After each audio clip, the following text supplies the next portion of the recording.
Halo teman-teman semua, selamat datang di Visiodex. Di video ini kita akan coba belajar bersama untuk mengalokasikan income yang kita punya agar nanti kita tidak bingung ya ketika akhir bulan kok belum gajian tapi uang sudah habis begitu.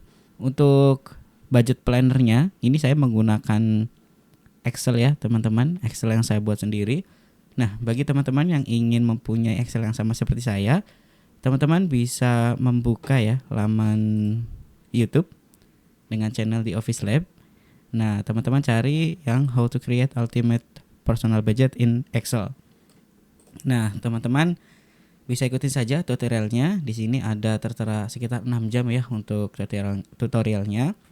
Tetapi bagi teman-teman yang mungkin tidak punya banyak waktu, nah teman-teman bisa membeli template-nya itu dari saya seharga Rp15.000. Dan ini terbatas untuk 100 pembeli pertama ya teman-teman. Oke, di dalam template budget planner itu ada apa aja?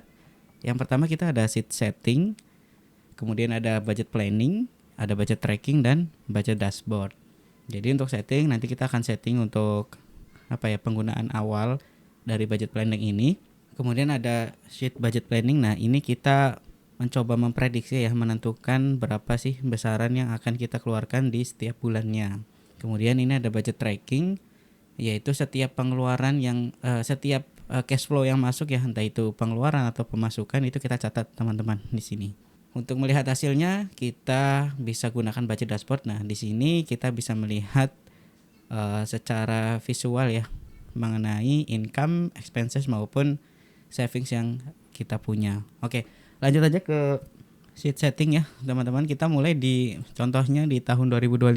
Kemudian sekali ini udah di set, jangan dirubah lagi ya teman-teman, supaya nanti tidak ada error di belakangnya.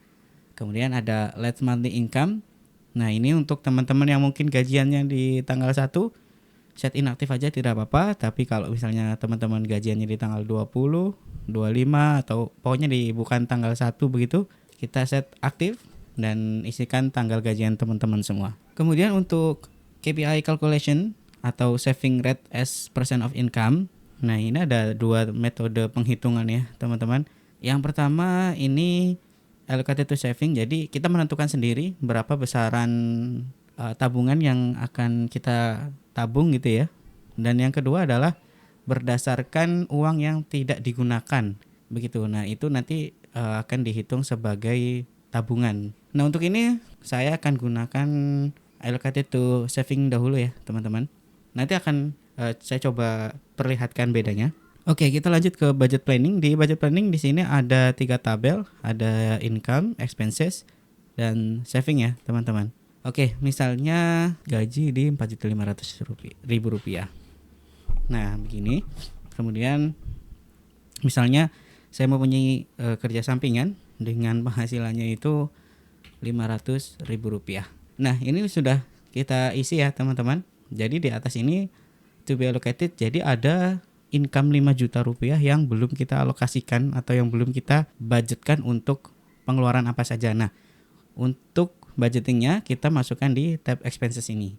Nah, misalnya seperti ini ya teman-teman, saya mempunyai expenses untuk kontrakan misalnya Rp1 juta, kemudian untuk tagihan rumah tangga Rp700.000, belanja bulanan Rp1.100.000, transportasi Rp600.000, iuran Rp50.000, untuk beli-beli pakaian Rp200.000, untuk perawatan ya skincare ataupun beli obat-obatan Rp150.000, untuk media seperti pulsa, langganan Netflix dan lain sebagainya Rp200.000, dan untuk hiburan liburan ini contohnya misalnya kita makan di luar bareng teman ya, hangout, kemudian kita liburan kemana, kita coba budgetkan Rp500.000.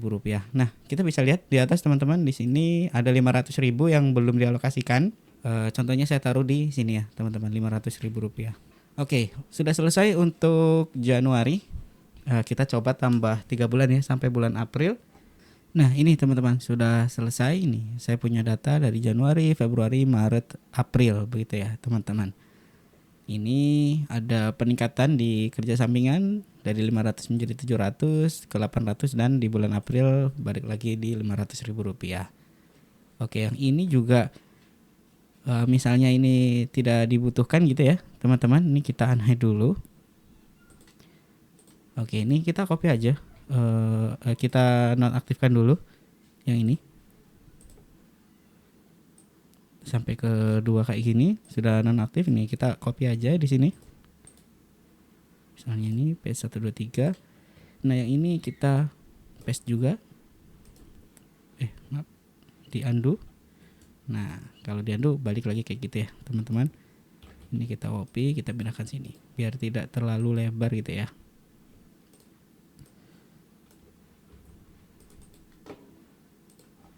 Nah, kayak gini. Ini kita delete aja. Dan sisanya kita hide. Nah, oke, kayak gini. Jadi di sini juga udah clear ya. Ini dasarnya dari zero based budget planning. Jadi berapa budget yang kita punya, kita alokasikan sampai hasilnya itu 0 gitu ya. Gak ada sisa lagi gitu, teman-teman.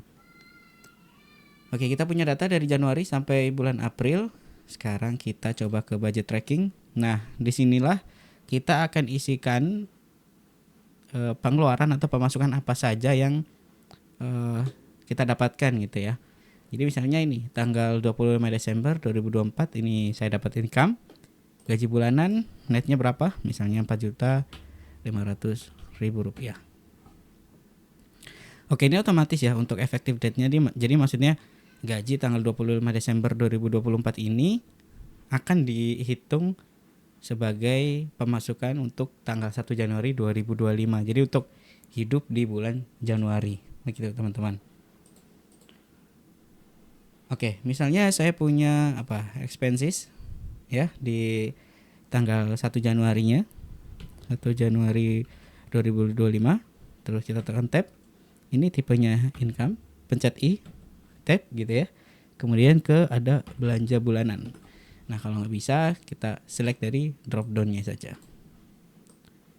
Maaf, ini bukan income ya teman-teman, ini expenses.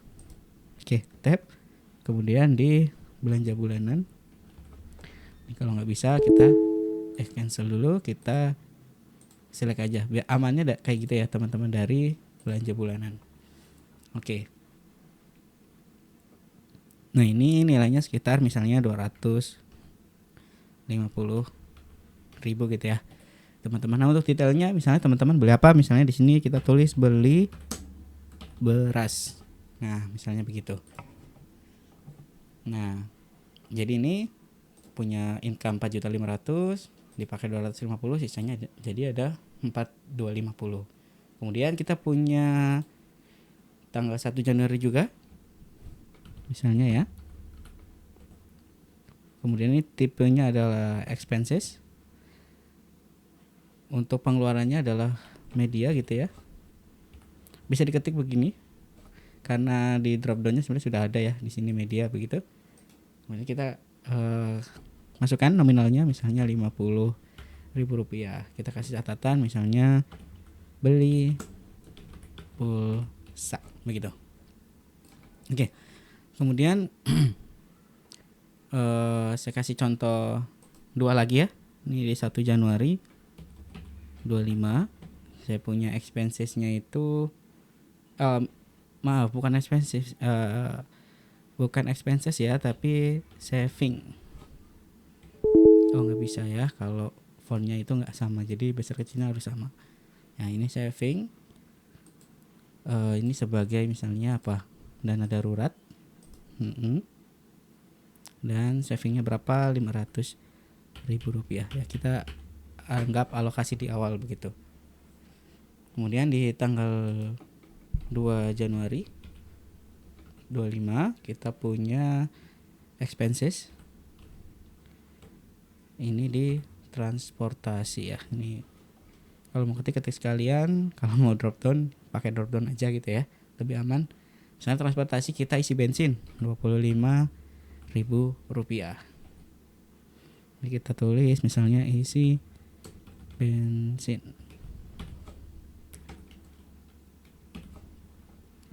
Nah, di sini ini adalah untuk transaksi pada perharinya gitu ya teman-teman. Jadi dalam satu hari ini pengeluarannya berapa, ya sisanya langsung terlihat di situ gitu ya teman-teman. Jadi misalnya awalnya kita punya 4.500.000. Nah, pada tanggal 1 Januari ini Ini kan satu hari nih ada 3 pengeluaran senilai 800.000 rupiah. Jadi 4,5 juta dikurangin 800.000 rupiah ini 3.700.000 kayak gitu. Nah tujuannya apa? Supaya nanti ketika kita tracking gitu ya, ketika saldonya itu yang 3,7 tuh apa aja. Nah kita bisa lihat nih, ini pengeluarannya nih di saldo 3,7. Sebelum saldo 3,7 ini pengeluarannya apa aja kayak gitu. Kita select semua. Untuk selebihnya saya coba isikan dahulu ya teman-teman semua. Nah gini ya, jadi ini sudah keluar semua nih, ada saving, ada income gitu ya dari kerja sampingan gitu. Kemudian ada gajian lagi di tanggal 25 tapi dia masuknya untuk bulan Februari. Oke, kita sudah isi semua di sini. Nah, misalnya ini ada error, bukan error ya. Ada yang enggak rapi gitu teman-teman. Itu teman-teman bisa geser sendiri aja. Kayak gini, pencet shift ya biar dia enggak pindah ke atas bawah gitu. Kayak gini, digeser ke kanan. Oke. Nah, gini. Kemudian kita coba lihat di budget dashboardnya. Nah, ini sudah muncul ya teman-teman. Nih kalau misalnya nggak keluar angkanya, kita select aja kayak gini. Kita geser biar kelihatan angkanya. Ini rangkumannya teman-teman. Jadi kita punya budget nih, proyeksi budget penghasilannya itu untuk 4 bulan adalah dari gaji bulanan ya, itu 18 juta dan dari kerja sampingan 2.500.000. Nah, yang terdata dari sini, dari budget tracking ini adalah sama gitu ya, berarti akurat ya 100% gitu. Kemudian untuk expenses kita bisa lihat teman-teman. Jadi kita punya budget 4.100.000 rupiah di sini ya, 4.100.000 rupiah. Ternyata yang pas ke track itu pengeluarannya itu totalnya adalah 4.155.000. Jadi kita punya excess di 55.000. Untuk yang lain ini misalnya sama gitu ya, karena ini kebutuhannya tetap. Kemudian untuk transportasi ternyata kita bisa menghemat 50.000 gitu ya teman-teman. Ada hiburannya juga, hiburan dan liburan ini kita hemat 230.000. Untuk media hemat 45.000 dan untuk pakaian kita hemat 120.000. Nah ini kan kalau di total 445.000 ya teman-teman. Tapi kenapa di sini tertulis 390? Karena sudah dikurangin ini teman-teman, eksesnya. Jadi remaining ini yang masih ada duitnya yang belum terpakai itu totalnya adalah 390.000. Nah untuk savingnya sendiri ini sudah 100% semua ya teman-teman. Ada dari budgetnya sekian atau 2.550.000 dan tracknya ada di 2.550.000 juga. Begitu. Nah, untuk dashboard bagian atas ini kita bisa lihat ya, ini selected year and period. Jadi nanti kita bisa gunakan ini sampai 2035 gitu ya, teman-teman. Di sini. Untuk periodenya ini kita bisa lihat dalam periode 1 tahun atau misalnya di bulan Januari aja. Nah ini langsung otomatis ganti ya teman-teman. Nah di bulan Januari ini ternyata ada lebih 145.000. Kemudian untuk di bulan Februari ada lebih 75.000 rupiah, begitu ya. Kemudian ada di bulan Maret, di bulan Maret ada lebih 315.000 rupiah. Kemudian untuk di bulan April, nah ini di bulan April ternyata kita pengeluarannya itu melebihi dari budget yang kita punya, lebih sekitar 145.000 rupiah, begitu. Nah di sini kita coba kembali ya ke total year. Nah di sini kan you are saving 12,4% atau sekitar 2.550.000 rupiah di sini ya, 2.550.000 rupiah. Itu karena kita gunakan yang benar-benar kita alokasikan untuk saving ya atau tabungan, itu yang dihitung di sini. Tapi kalau di setting ini kita ganti menjadi not allocated to expenses. Nah ini berarti kita ada uang sekitar 2.940.000 rupiah atau sekitar 14,3%, begitu teman-teman. Nah, di sini juga kita kelihatan ya teman-teman dari income-nya. Ini gaji bulanan net 18 juta, misalnya kerja sampingan ini 2.500.000. Nah, untuk expenses-nya kita bisa lihat pengeluaran paling tinggi apa aja sih yang kita keluarkan ya. Yang pertama ada belanja bulanan nih, paling tinggi pastinya ada di 4.155.000. Yang kedua ada sewa tempat ya, tempat tinggal, kontrakan. Kemudian ada tagihan rumah tangga nih, air, kemudian listrik, begitu ya teman-teman. Ada transportasi, hiburan dan liburan, dan sisanya itu yang lain diakumulasikan, begitu. Nah, untuk ini ya, untuk tracknya, summary-nya, jadi kita bisa hide nih teman-teman. Ini yang gray kayak gini, maksudnya yang terlihatnya terang seperti ini tuh adalah budgetnya ya teman-teman. Jadi yang ini tidak sampai melebihi budget gitu, masih di bawah budget. Misalnya kita mau hide bagian budgetnya, nah ini bakalan menghilang ya belakangnya. Misalnya income-nya kita mau hide juga gitu, bisa juga. Expenses-nya kita hide juga bisa. Nah ini kelihatan untuk grafiknya. Ini kita coba balikin semua. Nah jadi kayak gitu teman-teman, bagaimana saya mengatur keuangan menggunakan budget planner template ini ya teman-teman.